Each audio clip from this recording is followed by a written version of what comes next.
ನಮಸ್ತೆ, ನನ್ನ ಯೂಟ್ಯೂಬ್ ಚಾನಲ್ಗೆ ಎಲ್ಲರೂ ಹೇಗಿದ್ದೀರಾ? ನಾನು ಚೆನ್ನಾಗಿದ್ದೀನಿ, ನೀವು ಚೆನ್ನಾಗಿದ್ದೀರಾ ಅಂದ್ಕೊಂಡಿದ್ದೀನಿ. ಇವತ್ತು ನಮ್ಮ ಮನೆ ದೇವ್ರ ತೇರು ಅಯ್ಯನಗುಡಿ ಆಂಜನೇಯ ಅಂತ. ಇದು ತುಮಕೂರು ಕೊರಟಗೆರೆ ಸೆಂಟ್ರಲ್ ಬರುತ್ತೆ. Madhugiri road, Tumakuru Koratagere Madhugiri road. ಇಲ್ಲಿ ತುಮಕೂರು ಹತ್ರ ಇರೋರಿಗೆಲ್ಲ ಗೊತ್ತಿದ್ದ ದೇವಸ್ಥಾನ. ನಾವು ನಮ್ಮ ಮನೆ ದೇವರಿದು, ಹಂಗಾಗಿ ತೇರಿತ್ತು, ತೇರಿಗೆ ಹೋಗಿದ್ದೆ. ತೇರೆಲ್ಲ ಅಲಂಕಾರ ಚೆನ್ನಾಗಿ ಮಾಡಿದರು, ನೋಡ್ತಾ ಇದ್ದೆ. ತೇರಿಂದೆ ಒಂದು ನಿಮಿಷದ ವಿಡಿಯೋ ಮಾಡಿದ್ದೀನಿ. ತೇರು ಎಷ್ಟು ಚೆನ್ನಾಗಿ ಕಾಣಿಸ್ತೈತೆ. ಇದು ಕಲ್ಲಿಂದು ಇದು ಚಕ್ರಗಳೆಲ್ಲ ಕಲ್ಲಿಂದು. ಮುಂದೆ ಕಡೆ ಹೋಮ ಏನೋ ಸುಡ್ತಾರೆ ಅನ್ಸುತ್ತಿದ್ದು, ಹೋಮದ್ದೇ ಅನ್ಸುತ್ತಿದ್ದು. ಇದು ಎಲ್ಲ ಪೂಜೆ ಮಾಡ್ತಾಯಿದ್ರು, ಹೋಮ ಸುಡೋದನ್ನೆಲ್ಲ. ಇದೆಲ್ಲ ನೋಡ್ತಾ ಇದ್ದೆ, ಹಂಗೆ ವಿಡಿಯೋ ಮಾಡ್ಕೊತಾ ಇದ್ದೆ. ನಾವು ವರ್ಷ ಹೋಗ್ತೀವಿ ಜಾತ್ರೆಗೆ. ಅಂದರೆ ಯಾವತ್ತೋದ್ರೂ ವಿಡಿಯೋ ಏನು ಮಾಡಿರಲಿಲ್ಲ. ಅವಾಗಿನ್ನ ನಾನು ಯೂಟ್ಯೂಬೆಲ್ಲ ಸ್ಟಾರ್ಟ್ ಮಾಡಿರಲಿಲ್ವಲ್ಲ, ಹಂಗಾಗಿ ವಿಡಿಯೋ ಮಾಡಿರಲಿಲ್ಲ. ಸುಮ್ಮನೆ ಫೋಟೋ ಒಂದು ತಗೊಂಡು ಬರೀವಿ ಅಷ್ಟೇ. ಅಂದರೆ ನನ್ನ ಹತ್ರ ಈ ಮೊಬೈಲ್ ಇರಲಿಲ್ಲ. ನನ್ನ ಮಕ್ಳು ಯಾರಾದರೂ ತಗೊಂಬರೋರು. ಇದೆಲ್ಲ ಇದು ನಮ್ಮ ಅಯ್ಯನಗುಡಿ, ನಮ್ಮ ಮನೆ ದೇವ್ರ ತೇರು. ಜನ ಅಂದ್ರೆ ಜನ, ಅಂದರೆ ಈಗ ಸ್ವಲ್ಪ ಕಮ್ಮಿ ಅವರೇ ಜನ. ದೇವರು ತೇರಿದ ಮ್ಯಾಕೆ ಹೋದ್ಮೇಲೆ ಜಾಸ್ತಿ ಜನ ಬರ್ತಾರೆ. ಈಗ ಸ್ವಲ್ಪ ಕಮ್ಮಿ ಅವರೇ ಜನ. ಇದು ಆರ್ಚ್ ಚೆನ್ನಾಗಿ ಮಾಡವ್ರೆ.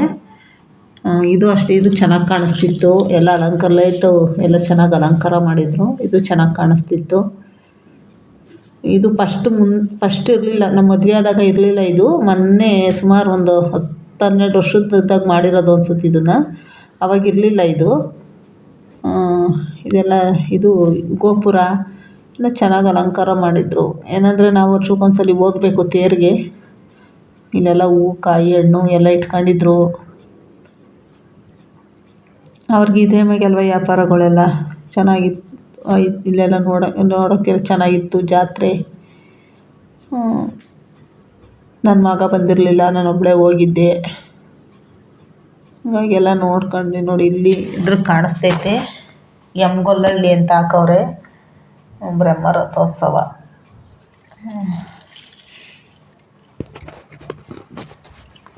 ಅಂದರೆ ನಾವು ಮಾಮೂಲಿ ದಿನದಾಗ ಹೋದರೆ ಪೂಜೆ ನೀಟಾಗಿ ಮಾಡಿಸ್ಕೊಂಬರ್ಬೋದು. ಜಾತ್ರೆಲೆಲ್ಲ ಹೋದರೆ ಪೂಜೆ ನೀಟಾಗಿ ಮಾಡಿಸ್ಕೊಂಬರೋಕ್ಕಲ್ಲ. ಯಾಕಂದರೆ ಜನ ಜಾಸ್ತಿ. ಅಂದರೆ ಅಲ್ಲೇನು ಗೊತ್ತಾ, ಒಳಗಡೆ ಅನೌನ್ಸ್ ಮಾಡ್ತಾಯಿದ್ರು. ಯಾರೂ ನಿಮ್ಮ ಒಡವೆ ಎಲ್ಲ ಅನೌನ್ಸ್ ಮಾಡ್ತಾರಲ್ವ ಜಾತ್ರೆಗಳೆಲ್ಲ, ಆ ಥರ ಮಾಡಿದರು ನೋಡಿ. ಅವ್ರು ಅನೌನ್ಸ್ ಮಾಡ್ತಾನೆ ಅವರೇ, ಯಾರೋ ಜೋಬಲ್ಲಿ 10,000 ರೂಪಾಯಿ ಎತ್ಬಿಟ್ರಂತೆ. 10,000 ರೂಪಾಯಿ ಪಾಪ ಯಾರೋ ಕಳ್ಕೊಂಬಿಟ್ರಂತೆ. ಅದನ್ನು ಹೇಳ್ತಾಯಿದ್ರು ನೋಡಿರಿ. ಈಗ ತಾನೇ ಅನೌನ್ಸ್ ಮಾಡ್ತಾನೆ ಇದ್ದೀವಿ, 10,000 ದುಡ್ಡು ಕಳ್ಕೊಂಡವ್ರು, ಯಾರೋ ಕಂಪ್ಲೇಂಟ್ ಮಾಡಿದ್ರು ಬಂದು ಅಂತ. ಏನಪ್ಪ ವಿಷಯ ಏನು ಹೇಳ್ತೀನಿ ಅಂದರೆ, ದಯವಿಟ್ಟು ದೇವ್ರಿಗೆ ಹೋಗ್ಬೇಕಾದ್ರೆ, ಜಾತ್ರೆಗೆ ಹೋಗ್ಬೇಕಾದ್ರೆ 1,500 ರೂಪಾಯಿ ಅಷ್ಟೇ ಇಟ್ಕೊಂಡೋಗಿ. 10,000 15,000 ತನಕ ತಗೊಂಡೋಗ್ಬೇಡ್ರಿ. ಯಾಕಂದರೆ ಆ ಥರ ಎಲ್ಲ ಜಾತ್ರೆಗಳ್ಗೆ ಅಷ್ಟೊಂದು ದುಡ್ಡು ತಗೊಂಡೋಗ್ಬಿಟ್ಟು ಸುಮ್ಮನೆ ಕಳ್ಕೊಬಂದ್ಬಿಟ್ರೆ ವೇಸ್ಟ್ ಆಗಿಬಿಡುತ್ತೆ. 10,000 ಇದ್ದರೆ ನಿಮ್ಮ ಜೀವನ ಆಗಲ್ವ. 10,000ಕ್ಕೋಸ್ಕರ ತಿಂಗಳೆಲ್ಲ ಕಷ್ಟಪಡ್ತೀವಿ. 10,000 ದುಡಿಯೋಕೆ ಎಷ್ಟು ಕಷ್ಟಪಡ್ಬೇಕು ನಾವು. ಅಂಥದ್ವಾಗ 5 ನಿಮಿಷಕ್ಕೆ ಕದ್ದುಬಿಟ್ರು ಯಾರೋ. ಅಂಥ ಕೆಲಸ ಮಾಡ್ತಾರೆ ಈ ಕದಿಯೋರು ಅಷ್ಟೇ. ಜಾತ್ರೆಗಳಲ್ಲಿ ಕದಿಬಾರ್ದಂಗೆಲ್ಲ 10,000 ಕದ್ಬಿಟ್ರಂತೆ ಪಾಪ. ಹಂಗಂತ ಅನೌನ್ಸ್ ಮಾಡ್ತಾಯಿದ್ರು. ಕದಿಬಾರ್ದು, ಕದಿಯೋಕ್ಕೋಸ್ಕರನೇ ಬರ್ತಿರೋ. ದೇವ್ರ ಹತ್ರನೂ ಬಂದು ಕದೀತಿರಲ್ಲ. ನಿಮ್ಮ ಪಾಪಗಳು ಎಲ್ಲ ಯಾವತ್ತು ತುಂಬ ಹೋಗ್ತಾವೋ ಗೊತ್ತಿಲ್ಲ. ಕಳ್ತನ ಮಾಡೋಕ್ಕೆ ದೇವ್ರ ಹತ್ರನೂ ಬರ್ತಿರೋ, ಜಾತ್ರೆಗಳಲ್ಲೇ ಕಳ್ತನಗಳು ಮಾಡ್ತೀರಾ. ಏನಕ್ಕೆ ಬರ್ತಿರೋ, ಜಾತ್ರೆಗೆ ಬರ್ತಿರೋ, ಕಳ್ತನ ಮಾಡೋಕ್ಕೆ ಬರ್ತಿರೋ ಗೊತ್ತಿಲ್ಲ. ಪಾಪ ಅವ್ರು ಯಾರೋ ಪುಣ್ಯಾತ್ಮ ಕಳ್ಕೊಂಡಿರೋರು ಎಷ್ಟು ಉಸುರು ಅಂದಿರ್ತಾರೆ. ಹಂಗೆಲ್ಲ ಯಾರು ದಯವಿಟ್ಟು ಅಷ್ಟೊಂದು ದುಡ್ಡುಗಳು ತಗೊಂಡು ಹೋಗ್ಬಾರ್ದು ಜಾತ್ರೆಗಳಿಗೆ. ಸ್ವಲ್ಪ ನಾವು ನಮ್ಗೆ ಎಷ್ಟು ಬೇಕೋ ಅಷ್ಟೇ ತಗೊಂಡು ಹೋಗ್ಬೇಕು ಜಾತ್ರೆಗಳಿಗೆ. ಗಂಡಸ್ರಾಗಲಿ ಹೆಂಗಸ್ರಾಗಲಿ, ನೀವು ಯಾರೇ ವೆನೈಟಿ ಬ್ಯಾಗ್ಗಳು ತಗೊಂಡೋದ್ರು ಹುಷಾರಾಗಿ, ಪರ್ಸ್ಗಳು ಅಷ್ಟೇ ಹುಷಾರಾಗಿ ಇಟ್ಕೊಂಡಿರ್ಬೇಕು. ವೆನೈಟಿ ಬ್ಯಾಗ್ ಹುಷಾರಾಗಿ ಇಟ್ಕೊಂಡಿರ್ಬೇಕು ಅಂತ ಅನೌನ್ಸ್ ಮಾಡ್ತಾನೆ ಇರ್ತಾರೆ. ಆಮೇಲೆ ಮಕ್ಕಳನ್ನೂ ಅಷ್ಟೇ ಹಂಗೆ ಕರ್ಕೊಂಡು ಹೋಗ್ಬಿಡ್ತಾರೆ. ಹುಷಾರು ಅಂತಾರೆ. ಎಲ್ಲದಕ್ಕಿಂತ ಹೆಚ್ಚಾಗಿ ಮಕ್ಕಳು ಜೋಪಾನ. ದುಡ್ಡು ಹೋದ್ರೆ ಸಂಪಾದನೆ ಮಾಡ್ಬೋದು, ಒಡವೆ ಹೋದ್ರೆ ತರ್ಬೋದು. ಮಕ್ಕಳು ಸಂಪಾದನೆ ಮಾಡೋದು ತುಂಬ ಕಷ್ಟ. ಮಕ್ಕಳು ಮಾತ್ರ ಹುಷಾರಾಗಿರಬೇಕು. ಇಂಥ ಜಾತ್ರೆಗಳಲ್ಲೆಲ್ಲ ಮಕ್ಕಳು ಹುಷಾರಾಗಿರಬೇಕು. ನೋಡಿ, ದೇವರು ಈಚೆಗೆ ಬಂತು. ದೇವ್ರನ್ನ ತೇರಿನ ಮೇಲೆ ಕುಂಡ್ರಸೋಕೆ ಈಚೆಗೆ ತಗೊಂಬಂದರು, ಕರ್ಕೊಬಂದರು. ಅಲ್ಲಿ ಬರೀ ಬಸ್ಗಳೇ ಓಡಾಡ್ತಿತ್ತು. ಅಂದರೆ ಮಧುಗಿರಿ ಪಾವಗಡ ಹೈವೇ ಅಲ್ವಾ, ಹಂಗಾಗಿ ಬಸ್ಗಳು ಕಂಟ್ರೋಲ್ ಮಾಡೋಕ್ಕಾಗಲ್ಲ ಅಲ್ಲಿ ರೋಡ್ ಸೈಡಲ್ಲೇ ಬಸ್ಸಿರೋ ದೇವಸ್ಥಾನ ಇರೋದು. ಹಂಗಾಗಿ ಬಸ್ಗಳ್ನ ನಿಲ್ಸೋಕ್ಕಲ್ಲ. ತೇರು ಎಳೆಯುವಾಗ ಒಂದು ಅರ್ಧ ಗಂಟೆ ಜಾಮ್ ಮಾಡ್ತಾರೆ ಅಷ್ಟೇ. ಆಮೇಲಿಂದ ಮಾಮೂಲಿ ಬಸ್ಗಳು ಬಿಟ್ಬಿಡ್ತಾರೆ. ಯಾಕಂದರೆ ಬಸ್ನವ್ರು ಹೋಗ್ತಾ ಬರ್ತಾ ಇರಲೇಬೇಕಲ್ಲಿ. ಅಲ್ಲಿ ಜಾಮ್ ಮಾಡೋಕ್ಕಾಗಲ್ವಲ್ಲ. ಅದಕ್ಕೆ ನೋಡಿ ದೇವ್ರು ಆ ಕಡೆಯಿಂದ ಈ ಕಡೆಗೆ ಬಂತು. ಆ ಕಡೆ ಎಳ್ಳಿ ಮರ ಐತೆ ಅಲ್ಲೋಯ್ತು. ಅಲ್ಲಿಂದ ಈ ಕಡೆ ಕರ್ಕೊಂಬರ್ತಾವೆ. ತೇರು ಹತ್ರಕ್ಕೆ ಕರ್ಕೊಂಡು ಹೋಗ್ಬೇಕಲ್ವ, ತೇರಿನ ಮೇಲೆ ಕುಂಡ್ರಸೋಕ್ಕೆ. ನನಗೆ ಟೈಮ್ ಆಗಿಬಿಟ್ಟೈತೆ ಅಂದ್ಕೊಂಡು ಹೋದರೆ ನಾವು ವರ್ಷ 12:30ಗೆಲ್ಲ ದೇವ್ರನ್ನ ತೇರು ಮೇಕೆ 12:30ಗೆಲ್ಲ ತೇರು ಎಳೆಯೋರು. ಏನೋ ಈ ಸಲ 1:45 ತನಕ ತೇರು ಎಳೆಯಲ್ಲ ಅಂದರು. 40 ತನಕ ಅಂದರೆ ಸ್ವಲ್ಪ ಬರೋರಿಗೆಲ್ಲ ಸ್ವಲ್ಪ ಪರವಾಗಿಲ್ಲ. ನಾನು ಬೇಗನೆ ಹೋದೆ. ತೇರೆಲ್ಲೇ ತೇರೆಲ್ಲಿ ಎಳ್ದು ಬಿಡ್ತಾರೋ ಅಂತ ಹೋದೆ. ತೇರೆಲ್ಲ ಚೆನ್ನಾಗಿ ಅಲಂಕಾರ ಮಾಡಿದ್ರಲ್ಲ, ಅಂದರೆ ಹೋದೆ. ಹೆಂಗೋ ಸದ್ಯ ತೇರು ಎಳೆದಿರಲಿಲ್ಲ. ಇನ್ನು ಜನಗಳೇನು ಅವಾಗಿನ್ನ ಅಷ್ಟೊಂದು ಜನ ಬಂದಿರಲಿಲ್ಲ. ಅದು ಜನಗಳಿದ್ದರು. ಸುತ್ತಲೂ ಹಳ್ಳಿಯವರೆಲ್ಲ ಬರಬೇಕಲ್ವ, ಅದಕ್ಕೆ ನಾವು ವರ್ಷ ಹೋಗ್ತೀವಲ್ಲ, ಅದಕ್ಕೆ ಬೇಗನೆ ಹೋದೆ ನಾನು. ತೇರು ಎಳೆದ ಮೇಲೆ ಹೋದರೆ ಏನು ಚೆನ್ನಾಗಿರುತ್ತೆ. ತೇರು ಹೊರ್ದ ಮೇಲೆ ಜಾತ್ರೆ.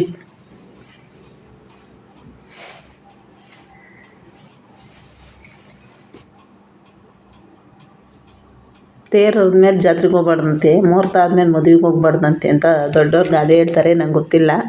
ನಾನು ಗೊತ್ತಿರೋದು ಹೇಳಿದೆ. ಅಂದರೆ ದೊಡ್ಡವ್ರು ಹೇಳಿರೋದನ್ನ ನಾನು ಹೇಳಿದೆ. ನಮ್ಮ ಅಮ್ಮರೆಲ್ಲ ನಮ್ಮ ಅಜ್ಜಿಯರೆಲ್ಲ ಹಂಗೆ ಅನ್ನೋರು ಅವಾಗ. ಅದಕ್ಕೆ ನಾನು ಹಂಗೆ ಅಂದೆ. ನೋಡಿ ಚೆನ್ನಾಗಿ ಅಲಂಕಾರ ಎಲ್ಲ ಮಾಡಿದ್ರಲ್ಲ ದೇವರು. ಅಲ್ಲಿ ಕಾಣಿಸೋದೇ ಇಲ್ಲ, ಬರೀ ಗಾಡಿಗಳು ಓಡಾಡ್ತಾವಲ್ವ. ಹಂಗಾಗಿ ದೇವರು ತೇರೊಳಗೆ ಹೋಗಿದ್ದು ಕಾಣಿಸ್ಲಿಲ್ಲ ನನಗೆ. ಸಖತ್ ಜನ ನಿಂತ್ಕೊಳಕ್ಕೆ ನೆರಳು ಬೇರೆ ಇರಲಿಲ್ಲ. ಬರೀ ಬಿಸಿಲು ನಿಂತ್ಕೊಂತಾರೆ ಪಾಪ ಜನಗಳು. ನೆರಳೇ ಇಲ್ಲ, ರೋಡ್ ಸೈಡ್ ಅಲ್ವಾ, ಹಂಗಾಗಿ ನೆರಳಿರಲ್ಲ. ಎಲ್ಲ ಅಂಗಡಿ ಮುಂದೆ ನಾವು ಮರದ ಗಿಡದಾಗೋ ಎಲ್ಲ ನಿಂತ್ಕೋಬೇಕು. Road side ನೆರಳಿಲ್ಲ.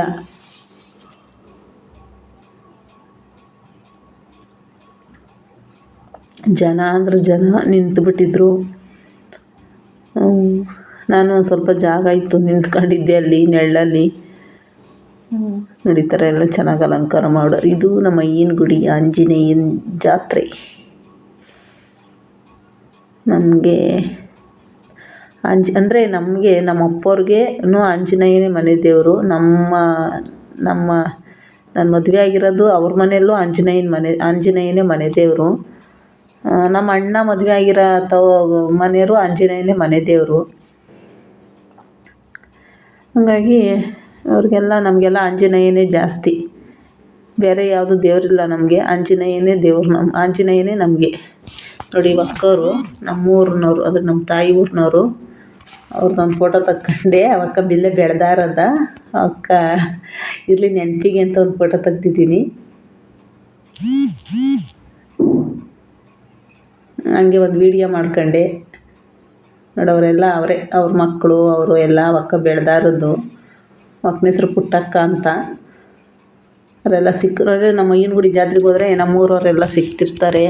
ನಾನೇ ಯಾರನ್ನೂ ಜಾಸ್ತಿ ಮಾತಾಡ್ಸಲ್ಲ. ಅಯ್ಯೋ ಸುಮ್ಮನೆ ಏನಪ್ಪ ಅಂದ್ಬಿಟ್ಟು ಮಾತಾಡ್ಸೋಕ್ಕೆ ಹೋಗಲ್ಲ. ಎಲ್ಲ ಸಿಗ್ತಿರ್ತಾರೆ. ಸಿಕ್ಕಿದವ್ರನ್ನ ಮಾತಾಡಿಸ್ತೀನಿ, ಮಾತಾಡ್ಸ್ದವ್ರನ್ನ ಇಲ್ಲ. ಎಲ್ಲ ನೋಡ್ಕೊಂಬಂದ್ವಿ ಜಾತ್ರೆ. ಇನ್ನು ಜನ ನೋಡಿ ಇವಾಗ ನೋಡಿ ಅಲ್ಲಿ ಯಾರೋ ಸೆಲ್ಫಿ ಸ್ಟಿಕ್ ಇಟ್ಕೊಂಡು ಜಾತ್ರೆ ತೇರಿನ ಮುಂದಕ್ಕೆ ಹೋಗ್ಬಿಟ್ಟವ್ರೆ ಸೆಲ್ಫಿ ತೆಗಿಯೋಕ್ಕೆ. ಅಂದರೆ ರೀಲ್ಸ್ ಮಾಡೋ ಹುಡುಗರು ಇರಬೇಕು ಅನ್ಸುತ್ತೆ ಅವರೆಲ್ಲ. ನೋಡಿ ಇವಾಗ ತೇರು ಎಳಿತಾವ್ರೆ.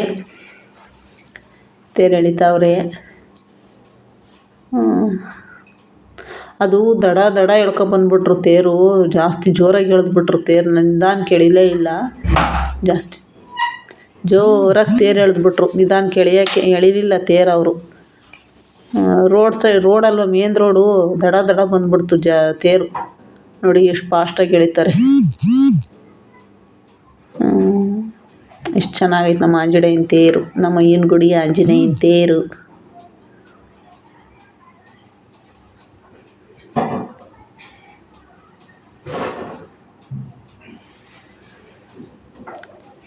ಚೆನ್ನಾಗಿ ಕಾಣಿಸ್ತೈತಾ ತೇರು? ನೋಡಿ ಎಲ್ಲರಿಗೂ ತೋರಿಸ್ತಾ ಇದ್ದೀನಿ ನಮ್ಮ ಆಂಜನೇಯನ ತೇರು. ನನ್ನ ಮಗಂಗೆ ಬಾರೋ ಅಂದರೆ ಬರಲಿಲ್ಲ.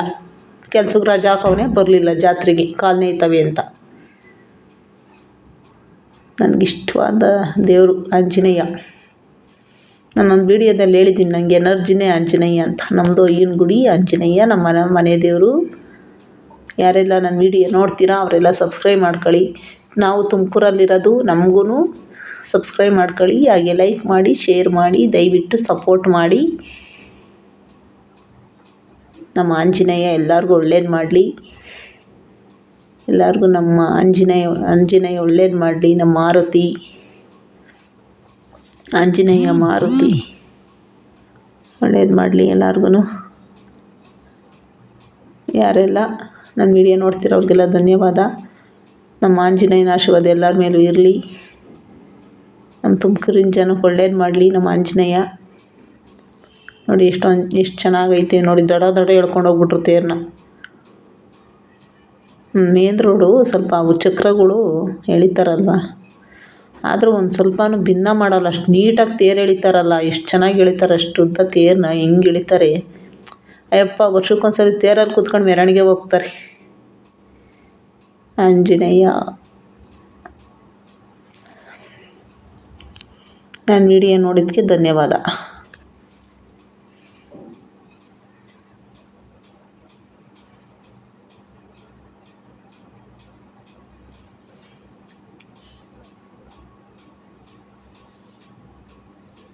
ಇದು ಆಂಜನೇಯನ ಪ್ರಸಾದ. ಕಡ್ಲೆಪುರಿ ತಾಂಬರ ಅಂತ ಹೋದರೆ ಅಯ್ಯಮ್ಮ 100 ರೂಪಾಯಿಗೆ 4 ಸೇರು ಕಡ್ಲೆಪುರಿ, 1/4 kg ಖಾರ ಅಂತೇಳಿ ಆಗ್ತದೆ. ಹಿಂಗೆ ಆಗ್ತೋ ನಾನು ನೋಡಿ ವಿಡಿಯೋ ಮಾಡ್ಕೊಂತಿದ್ದೆ. ಕೇಳಿದ್ರು 1/4 kg ಅಲ್ಲೇ ಇದು ನೋಡಮ್ಮ ಅಂತೈತೆ. ಏನೋ ಜಾತ್ರೆಗೆ ತುಂಬಿ ಕೊಟ್ಬಿಡ್ತಾರೆ. ನಾವು ಅದು ಹೋಗ್ತೀವಿ ತರ್ತೀವಿ. ಇನ್ನೇನು ಮಾಡೋದು, ಒಬ್ಬರಲ್ವಲ್ಲ ಅವ್ರಿಗೆ. ಅಂದರೆ ಒಬ್ಬರಲ್ಲಿ ಇಬ್ಬರಲ್ಲಿ ನೀಟಾಗಿ ತೂಕ ಕೊಡ್ತಾರೋ ಇಲ್ವೋ ಗೊತ್ತಿಲ್ಲ, ನಾನು ನಿಗಾ ಮಾಡಲಿಲ್ಲ. ಏನೋ ಒಳ್ಳೇದಾಗಿಲ್ಲ ಅವ್ರಿಗೆ. ಆಂಜನೇಯ ಒಳ್ಳೇದು ಮಾಡಿ. Thank you.